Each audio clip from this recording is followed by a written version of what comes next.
Assalamualaikum warahmatullahi wabarakatuh. Wong anak kita kan sudah cerdas-cerdas. Nggak ada lagu anak-anak yang bener ya angel golek. Aku yang ngeronok lagu anak-anak diajarkan di TK SD ya anakku kabeh iki mesti nesu kok. Perampak itu nesu anggur kudu pada hari Minggu ku duduk ku turut ayah ke kota naik delman istimewa ku duduk di muka lagu kurang ajar. Anakku kelas SD lu kok kurang ajar pio duduk kok di muka itu ya di kursi lah duduk di muka. Jadi tiap hari dia marah, ada pelajaran marah, anak saya tuh marah terus. Bintang kecil di langit yang biru hitam. Masa malam-malam ada langit biru? Kalau biru ndak ada bintangnya, goblok sih nggak ada lagu itu. Wah, anakku muring-muring terus. Wes, hampir semua lagu mas. Po ami-ami, belalang kupu-kupu, siang makan nasi, kalau malam mimik cucu. Anaknya sopo iki? Woi mbadok sego nek bengi ngombe susu itu loh. Nek bayi itu ya gak ono siang makan nasi. Iki mesti bapake iki.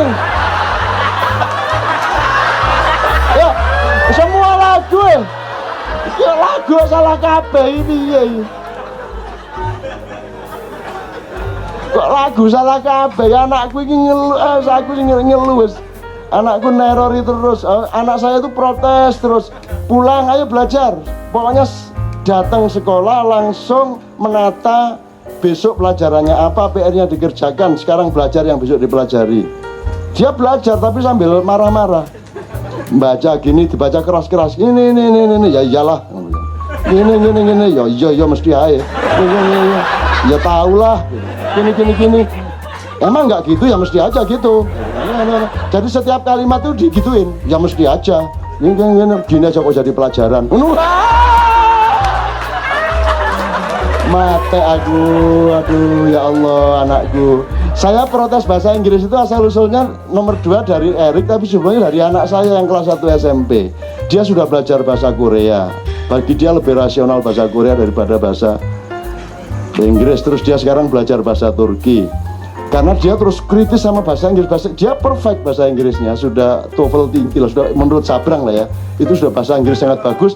Tandanya kalau saya adalah bahwa anak saya bahasa Inggrisnya bagus yang kelas 1 ini karena dia sudah betul-betul marah kalau mendengar saya berbahasa Inggris. Kalau dulu masih udah nggak usah gitu. Sekarang ayah nggak usah bahasa Inggris, jelek. Ya wes.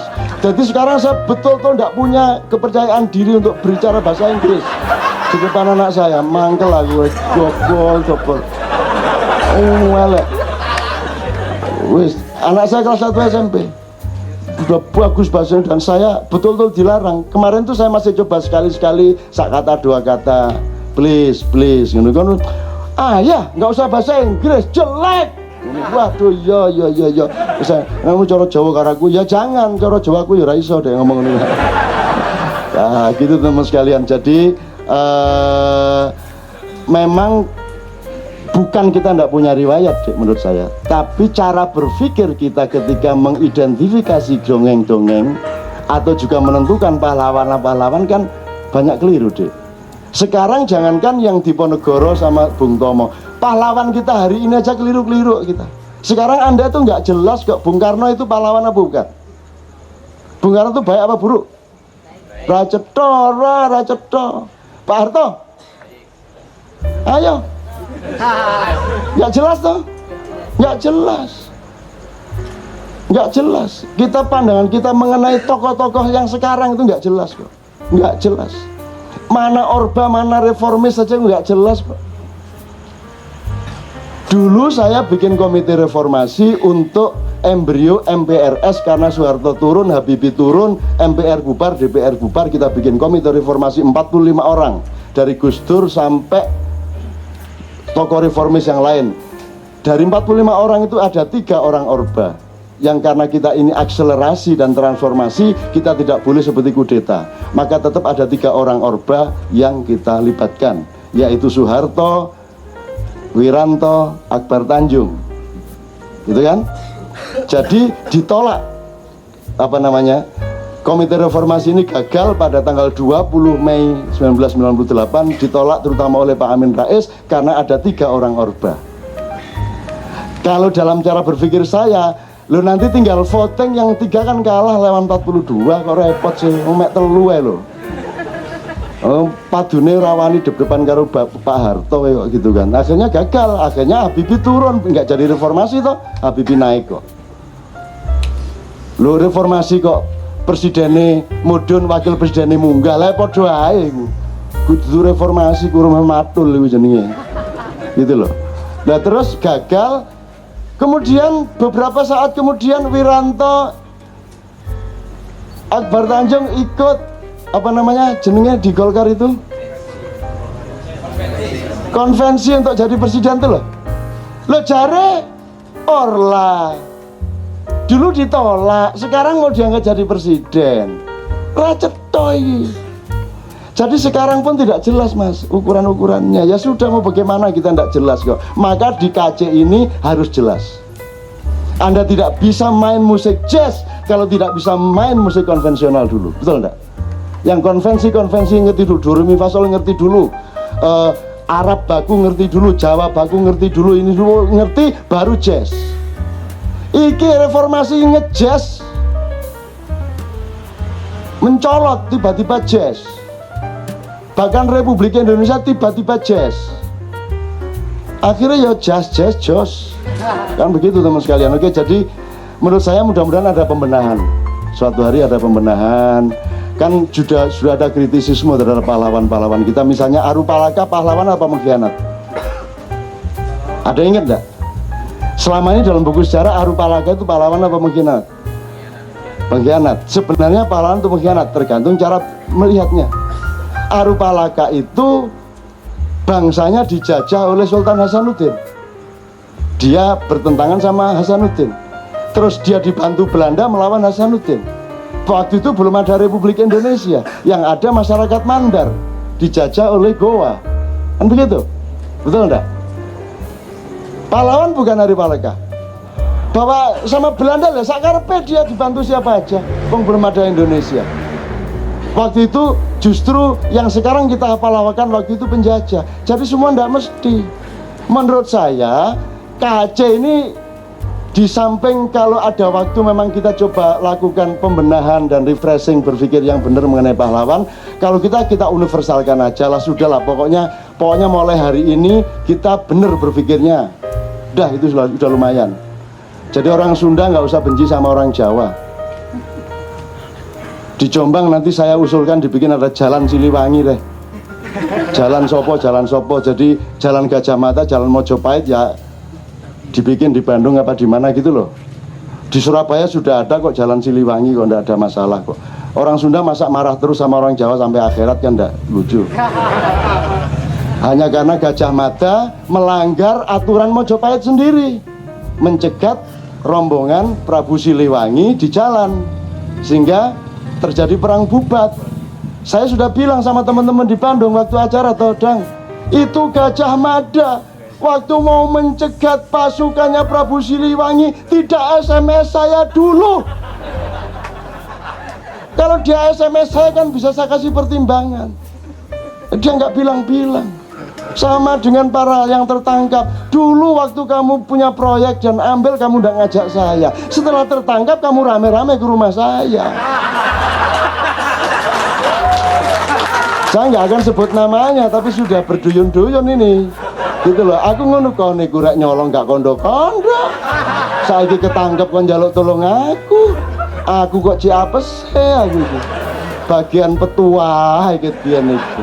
Mbok kan pas nyolong kok aku dijipat-jipat titik, gak mobilnya ya knalpot ta apa.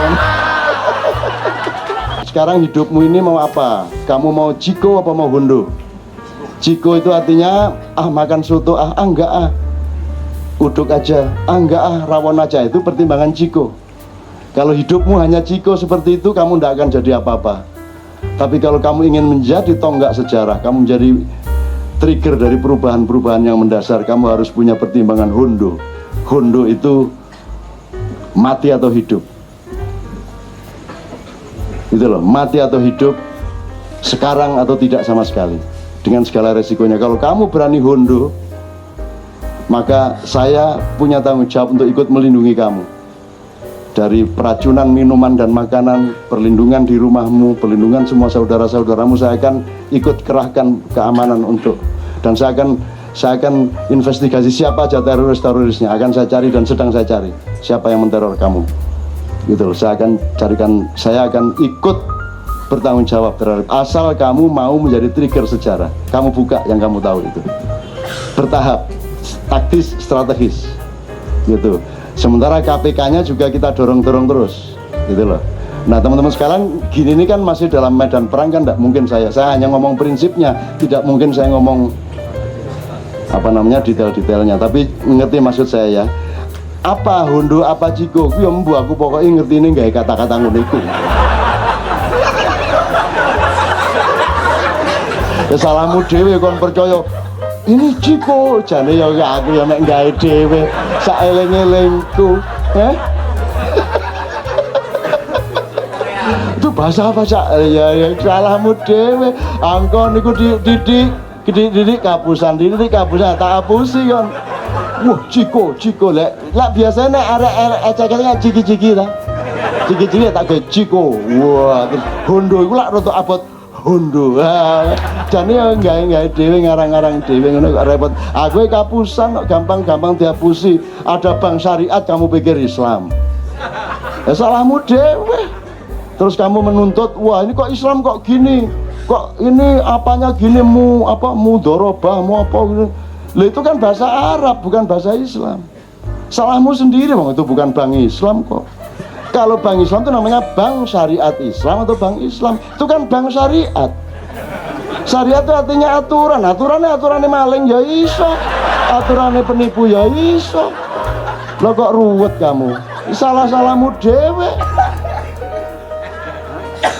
Gitu loh. Ono kerek kau ngon keluru. Nek kerek dia jegok kan begitu.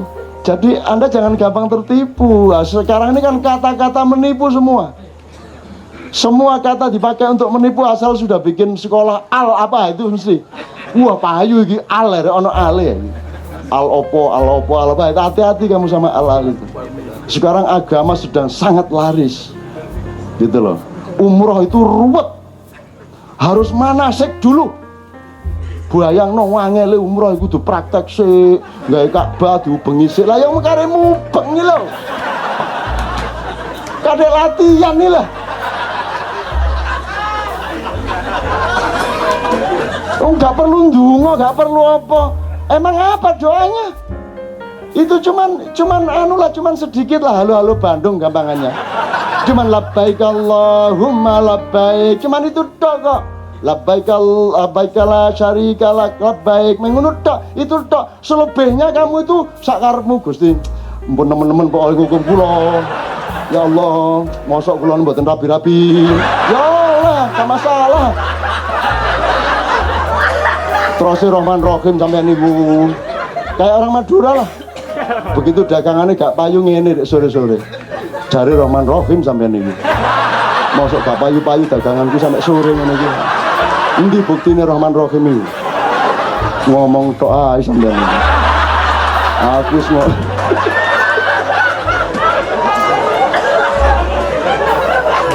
Itu saya cerita-cerita gitu pokoknya orang Arab campur Madura lebih sadis lagi. Begitu ndak kabul diancam. Kalau ndak hari ini ndak laku, saya judi aja.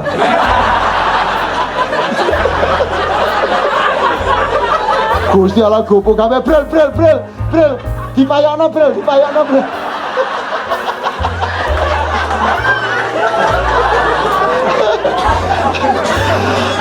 Orang Madura kok sama Tuhan tuh ya dimainin tuh, dia mainin Tuhan ya Allah. Jadi orang Madura tuh berani sama laut, takut sama udara toh, betul toh? Punya pengalaman laut, enggak punya pengalaman udara, kok jadi menwa. Terus ada latihan terjun payung, mate saya ya Allah. Aduh. Jadi waktu baris gini, ya Allah, ya Allah. Kalau engkau selamatkan lagi saya sampai di bumi, saya ambil PT ya Allah. untuk syukuran. Akhirnya didorong masuk pesawat, lihat di jendela, take off, ya bum, ya Allah, wedus. Naik, negosiasi naik. Dari nyembelih ayam dinaikin, nyogok Tuhan dengan kambing. Makin naik lagi di atas awan, sapi.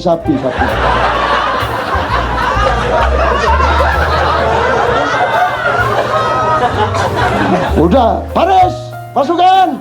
Akhirnya baris depan pintu, disorong sapi. Disorong surat, tiga sapi terjun. Jadi janji nyembelih 3 sapi kalau selamat sampai di bumi. Alhamdulillah dia masih sadar untuk ngelepas ininya. Layar terbuka, dia terjun dengan tenang sampai di bumi. Dibuang ini parasit menggerik. Mas yo saya ndak beli sapi kate lapo sampean.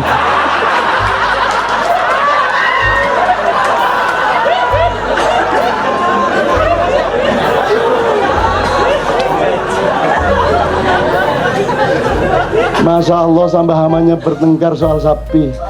Masa sampean nagih sapi sampean maha kaya, apa gunanya? Miskin, saya ndak sembelih sapi ya sama bagi sampean. Iya coba, wong kendel kayak ngono kuwi. Agama rusak kabeh. Gitu loh, makanya agama di Madura itu bukan Islam, NU. PT NU kabeh. BBNU kabeh, NU kabeh, pokoknya NU, agamane NU. Gitu loh. Jadi dimulainya rusaknya bahasa itu ya dari Madura aslinya. PSSI tanding di situ di Senayan, nggak punya karcis, pengen nonton lawan Malaysia waktu itu, masuk potong sik di cepak nanya masuk. Karcis Pak, anggota Pak.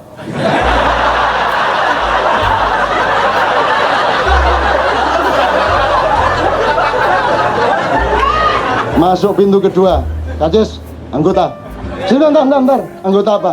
Anggota koperasi Pak.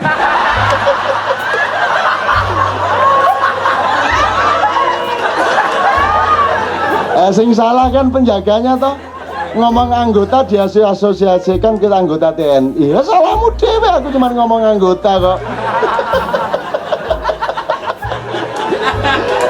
Aduh Gusti Pangeran, mudah-mudahan pikiran Anda sekarang tidak ada ruwet-ruwetnya, fresh, badan Anda sehat. Bener-bener ada masalah apapun yang penting beres di pikiran. Kalau hati jangan ikut-ikut. Hati itu diem aja sama Allah, bertapa saja. Jangan ngena-ngene hancur kamu. Pikirannya bener, hatinya bertapa, selesai masalah. Perkara nggak bisa melaksanakan, biasa nggak bisa melaksanakan. Kebanyakan Nabi nggak bisa melaksanakan juga kok. Nabi Yahya dibunuh kok. Nabi Musa pusing sendiri sampai dikejar Fir'aun kok. Gitu loh. Itu pun terus dikasih kemurahan, dikasih kesaktian bisa membelah laut. Tapi Nabi Musa ndak GR. Ya matur nuwun sampean kayak iki. Tapi kan terus orang, wah Musa sakti lho, jari sapa sakti. Lu tongkatnya sakti, jari sapa tongkat sakti. Lah itu bisa membelah laut iku lak mang dikongkon. Meneh kon ngene meneh gak belah digorone. Siapa bilang sakti? Ndak ada sakti kalau di KJ sederhana. La haula wala quwata illa billah. Jadi kalau ada sesuatu yang tidak mampu kamu jawab, bergembiralah karena itu urusan Allah dan kamu tinggal minta kepada Allah. Seperti orang Madura, ya Allah. Gitu ya. Tunjukkan, buktikan Rahman Rahimmu ya Allah. Terakhir ya, tak kayak cerita mana sing wis tahu. Karena ndak laku-laku, ono wong liwat ndelok barang, enggak. Ndelok barang tuh. Sampeyan niku patroli tak kate tuku sampean niku. Wah akhirnya lo ya kan boleh pembeli lihat-lihat kan boleh, ndak bisa. Ndak laku dari pagi didelok-delok tok. Akhirnya nesu deh, wah, akhirnya mau bertengkar tetangganya sesama penjual. Kamu jangan berani-berani, itu KKO itu. Lah, nggak takut saya sama KKO, asal bukan ABRI.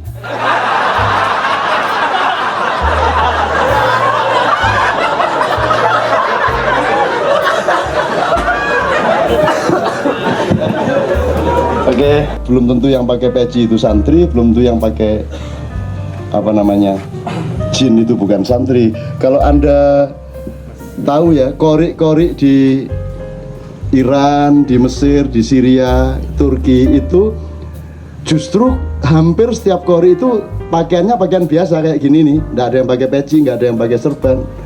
Ini diupload. Bahkan ada yang pakai kaos saja. Dan itu qiraah resmi. Bahkan parlemen Iran itu sebelum sidang itu selalu ada qiraah, ada bacaan Al-Quran. Dan yang baca Quran tidak lantas berpakaian religius dalam tanda petik. Mereka berpakaian biasa kayak beben gini, qiraah kan lebih asik gitu loh. Yang lebih asik gitu. Jadi makanya tadi saya ingin membiasakan Anda dengan alif lam mim, kan belum pernah ada di dunia ini orang baca alif lam mim untuk berulang-ulang. Kan lumayan nih Anda dapat pengalaman ini. Gitu kan. Alif lam mim tak olak walik. Iya, soalnya apa? Mau tak lewatin bagaimana alif lam mim aja kita nggak pernah paham. Jadi kita ulang supaya siapa tahu Allah sayang sama kita. Kalaupun kita tidak paham alif lam mim, siapa yang mengatakan harus paham alif lam mim? Tapi alif lam mim bisa merupakan sarana kedekatanmu dengan Allah, sehingga Allah menjadi sayang kepadamu, sehingga Allah akan menambah sesuatu yang tidak engkau sangka-sangka dalam hidupmu. Bisa tambah laris dagangan nih, gitu kan? Sehingga meteng iso langsung meteng. Sapi turute, gitu teman sekalian ya. Jadi itu yang pertama, yang soal ngasak. Nah Anda ini memang orang ngasak, dan orang yang panen itu insya Allah nanti adalah orang yang mengaku dirinya ngasak, bukan orang yang merasa dirinya panen. Jadi tidak ada regulasi. Kalau Anda sudah haji, tidak pasti Anda lebih baik dari yang belum haji. Terus Anda di sana merasa tamu Allah, sehingga Allah itu tidak adil. Ya apa Gusti Allah sing diceluk sing duwe-duwe tok ae. Kan gitu kan? Yang tidak punya duit untuk ke Mekah tidak dipanggil sama Allah, gitu maksudnya. Ini panggilan, oh toh alasannya. Lu panggilan kok sing duwe duit tok, kan begitu. Jadi Allah kan diskriminatif. Jadi jangan keliru mengartikan itu. Anda jadi tamu Allah di sana tidak berarti Anda sekarang bukan tamu Allah. Emang siapa yang bukan tamu Allah? Oh, Anda tiap hari berhadapan dengan Allah. Anda kulon nuwun lagi. Semua adalah tamu Allah. Saya tidak meremehkan orang umroh. Ya, tetapi Anda juga tamu Allah tiap hari asal Anda bertamu kepada Allah. Allah itu Anda sebut siapa juga monggo-monggo saja, tapi Allah menyebut dirinya Allah ya, daripada repot-repot ya sudah kita ikut Allah. Wong Mas Beben kita sebut Beben karena dia memperkenalkan dirinya Beben. Nah, Allah memperkenalkan dirinya sebagai kata Allah, dengan kata Allah ya sudah kita panggil dia Allah, kan gitu. Itu mudah-mudahan asongan Anda ini justru panen gitu loh, gak ngetarani. Karena ada cerita malaikat itu pada menyingkir dari Mekah pada musim haji. Wah, orang-orang yang mengerti kasyaf, loh mana ini nggak ada malaikat ini? Orang tawaf berjubel, orang jumroh berjubel, orang menginap di Arafah, kok malaikat pada nggak ada ini? Wah, akhirnya dia kebingungan, jadi nggak khusyuk. Nah, akhirnya dia melayang Ngerogosukmo, malaikat kumpul di sebuah rumah. Orangnya itu jelek, tidak dikenal sebagai orang yang rajin secara keagamaan. Ternyata dikerubungi malaikat. Kenapa? Karena dia ini sudah tinggal bayar biaya naik haji. Tiba-tiba 10 menit sebelum dia berangkat datang orang temannya yang sangat butuh duit karena istrinya kecelakaan.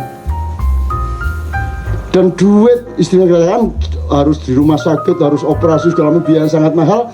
Si orang yang mau bayar naik haji ini langsung kasih duitnya. Saya tanya sama Anda, lebih haji mana orang ini yang tidak berangkat haji ini karena duitnya dipinjemin, dikasih ke temannya, atau yang punya duit naik haji ke sana? Nah, tapi jangan bilang-bilang sama debat. Ini pemahaman pribadi. Jadi Anda jangan minder lah. Saya juga tidak minder. Saya juga tidak sombong, tapi saya juga tidak inferior. Anda juga begitu. Soal kedekatan sama Allah itu rahasia masing-masing orang. Setiap orang mendekat kepada Allah dengan dirinya dan rahasianya sendiri. Tidak ada yang bisa ngeklaim siapapun. Jadi salah kalau ada orang menuding-nuding, mengkategorikan, menyusun-nyusun, wah kalau ini santri ini abangan, jari sopo, kon rutu kon ndi kon. Kemarin saya di Jogja apa di mana itu ada anak pakai Surabaya, pakai pang itu loh, Dek. Sing ono nyerongop wesi metal itu. Maju ke depan. Di dalam kitab Alfiyah,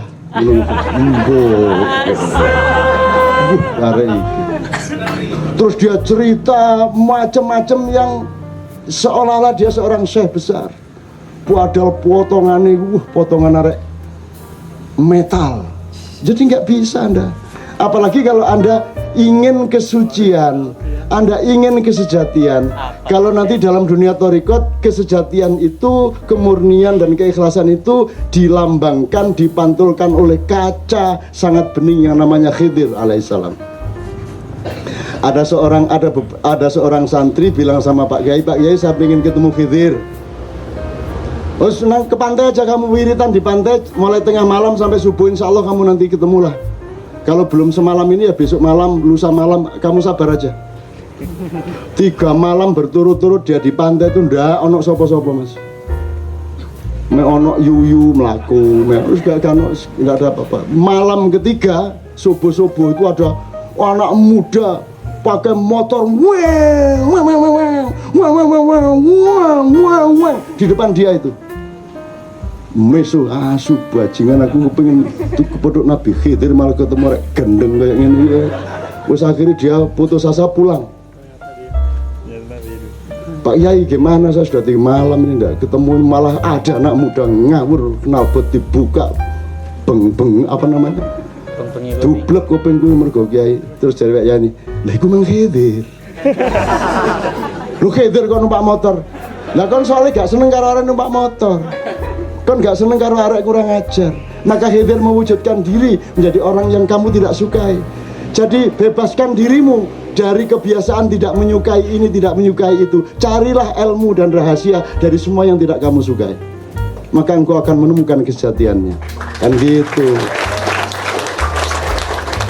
Asa antukrihu syai'an wa huwa khairul lakum wa asa antuhibbu syai'an wa huwa syarrul lakum. Apa yang kamu pikir tidak menyenangkan dan kamu benci, jangan-jangan sesungguhnya dia mengandung kebaikan yang kamu perlukan. Dan apa atau siapa yang kamu sangat sukai, yang kamu sangat inginkan, siapa tahu sesungguhnya dia mengandung keburukan-keburukan yang akan mencelakakanmu. Allah memperingatkan itu secara frontal. Oke. Terakhir, karena tadi ada yang tanya tentang PKS, saya tidak ngomong PKS, tapi saya ingin mengatakan bahwa ini Anda sudah terlanjur ngomong mengenai konspirasi. Tak cerita ini dia. Anda harus tanggung jawab untuk perjuangan panjang PKS. PKS kan nggak hanya urusan ngangkut siapa jadi presiden, jadi gubernur. PKS kan punya perjuangan moral, perjuangan kebangsaan, perjuangan macam-macam ke depan. Soal konspirasi ini sudah menjadi amanat Anda, harus jelaskan kepada bangsa Indonesia konspirasi itu apa maksudnya. Dan jangan hanya yang menyangkut mantan presidenmu. Nah, saya ingin katakan kepada Anda, konspirasi itu mari kita pelajari. Saya ingin katakan sama Anda, sasaran utama konspirasi internasional sejak 37 tahun sesudah naiknya Isa Al-Masih atau disalibnya Yesus, itu adalah pikiranmu. Pikiranmu dirusak sejak 2 milenium yang lalu. Kamu disuruh percaya kepada sesuatu yang tidak pantas dipercaya. Kamu menuhankan sesuatu yang tidak pada tempatnya untuk dituhankan. Kamu mengatakan baik kepada sesuatu yang sesungguhnya buruk. Kamu menganggap surga yang sesungguhnya neraka. Dan kamu meyakini neraka yang sesungguhnya itu surga. Di balik kamu punya pikiran. Maka di KC ini tugas utama adalah hening, berpikir sehat kembali, berpikir sportif kembali, berpikir objektif kembali, berpikir jernih kembali. Dari yang kecil-kecil kita latih sampai suatu hari Anda akan menjadi generasi yang betul-betul diamanati Allah, seperti Yahya yang dilahirkan sebagai hadiah kepada Zakaria, yang kemudian disuruh belajar kepada kitab-kitab atau kebenaran yang sejati, kemudian dilahirkan Isa dengan ujian Yahya sendiri, ujian Isa sendiri, tapi akhirnya akan muncul komposisi yang disebut Muhammad SAW. Anda akan sampai ke sana. Ini di luar soal Islam Kristen, tapi kita belajar dari wacana-wacana sejarah. Jadi insya Allah kalau Anda mempelajari konspirasi itu, gini loh, jangan dipikir konspirasi itu kita korbannya terus Amerika subjek. Enggak, Amerika itu ya korban konspirasi. Orang Barat hampir sedunia itu korban paling utama dari konspirasi. Saya nggak usah jelaskan sekarang, kapan-kapan aja. Itu korban paling utama. Kalau Anda ini agak sukar sebenarnya dipengaruhi oleh konspirasi wong gendeng kabeh kok. Gak cetha pikirane. Kalau yang gampang dihapus itu kan yang jelas ke utara terus dibelokin ke barat. Anda ini kan tidak jelas. Ke utara kok kadang-kadang menggok ngidul, kadang-kadang balik ngetan kan. Kalau anda ini kan bangsa yang sangat membingungkan. Sehingga konspirasi itu berlaku sebentar di sini, setelah itu kacau lagi kan gitu. Jadi percayalah bahwa anda itu bangsa yang punya ketangguhan justru karena anda tidak jelas itu. Kalau ada sosok jelas menjadi sasaran tembak, dia bisa ditembak. Tapi anda adalah sasaran yang tidak jelas. Bagus toh? Ketoki ketembak padahal gak. Kayak gitu. Jadi anda ini beres. Maka kata Sabrang, wong kang soleh kumpulono. Dan anda ini sudah berkumpul satu sama lain sesama orang yang soleh. What is the meaning of soleh? Soleh itu jaring apa soleh hati ini? Soleh-oleh. Soleh-oleh jadi itu Jawa ya.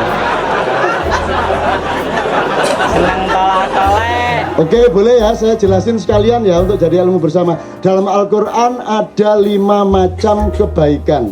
Masing-masing pada tempat dan konteksnya. Ada khair, itu artinya kebaikan yang universal, yang masih cair. Misalnya menyukai keindahan, itu kan umum, khair. Tapi kalau ma'ruf itu menyukai jazz, sudah jelas anunya, pilihannya. Ma'ruf itu kebaikan yang sudah dirumuskan, sudah diuji, sudah diarifi, maka disebut ma'ruf. Terus ada lagi ihsan. Ihsan itu kebaikan yang lahir murni dari diri setiap orang. Anda tidak harus nolong, tapi Anda rela langsung menolong diminta atau tidak. Itu namanya ihsan. Nomor 4, birrun. Birrun itu rahasia kebenaran yang ada di dalam jiwa Anda. Dan itu urusannya sangat private dengan Allah. Maka Allah menyebut al-birru manittaqo. Jadi albir itu kebaikan yang merupakan hubungan sangat private antara hamba dengan Allahnya. Nah, maka orang naik haji itu harus merupakan hubungan yang sangat mendalam, hamba yang sedang naik haji dengan Allahnya, sehingga dia disebut mabrur. Dari kata birrun tadi menjadi mabrur. Tidak ada, wah mudah-mudahan jadi haji yang soleh, tidak ada. Mudah-mudahan jadi haji yang ma'ruf, karena haji ma'ruf ono, tapi haji yang ma'ruf gak ono. Mudah-mudahan Anda menjadi pedagang yang mabrur, gak ono. Haji mabrur itu spesifik, otentik, hubungan private Allah dengan hambanya. Terakhir, soleh. Soleh adalah kalau sesuatu sudah Anda sikapi dengan jernih dan adil dan sudah disimulasikan mudarat manfaatnya, dia soleh. Jadi mau berbuat baik itu dihitung sampai mateng sehingga mudaratnya sangat kecil. Karena kebaikan itu belum tentu baik. Dia harus dilaksanakan dengan benar. Kebenaran tidak benar, harus dilaksanakan dengan baik. Rusdi, saya bertamu ke rumahnya, dia berbuat baik, terus tanya sama saya, Cak sudah minum? Belum Cak, belum. Terus silakan Cak minum, ini tak ambilin di dapur, sudah enggak ceret. Mangap Cak, terus dicuringin itu. Itu kebenaran yang tidak baik dan tidak indah. Nah di KC ini kebenaran harus baik dan indah. Kebaikan harus indah dan benar. Terus terakhir keindahan harus benar dan baik. Pokoknya ketiga-tiganya. Nah, jazz itu sudah kepulan-kepulan gelombang yang sudah mengandung ketiga-tiganya. Kalau Indonesia baru bener tok itu. Tapi dia susah tau kalau mau di-private kan. Bisa nyanyiin Indonesia Raya pakai jazz, kan susah banget ya. Oh bisa ya? Oke, kalau gitu nanti tolong nyanyiin lagu nasional. Maksud saya begitu. Tidak harus Indonesia Raya, tapi lagu nasional yang dijazzin. Di Amerika kan boleh, Nani nani nani, terus pakai apa boleh? Pakai seriusa boleh segala macam. Di Indonesia kan harus gini, Indonesia. Pokoknya kaku, jujur. Jadi gak apa-apa. Indonesia tanah airku. Lah arek Melayu kok, Madura kok. Sinaune pesantren masuk Indonesia iku lak tentara. Anak Madura ya seje. Indonesia, ngono kata Indonesia Indonesia. Nek Garuda Pancasila Garuda Pancasila. Ambil suaranya bukan ga, mesti kan ga. Garuda ini emang Groot, bingung iki gurune. Hei, nyanyi apa kan iku? Groot, Pak. Lu kok ambil soalnya Groot lah? Ya Groot, Pak. Memang Groot. Yuk nyanyikan. Garuda Pancasila. Topol metu royang. Ya wis ya terus oke. Jadi konspirasi itu pokoknya pikiran Anda, dan Anda tidak perlu mempelajari konspirasi itu secara peta. Yang penting pikiranmu jernih. Jangan tidak jujur supaya sehat hidupmu, gitu ya. Oke teman-teman sekalian, Allahumma sholli wa sallim ala Muhammad, dipimpin oleh beliau menyanyikan Terserah Beliau.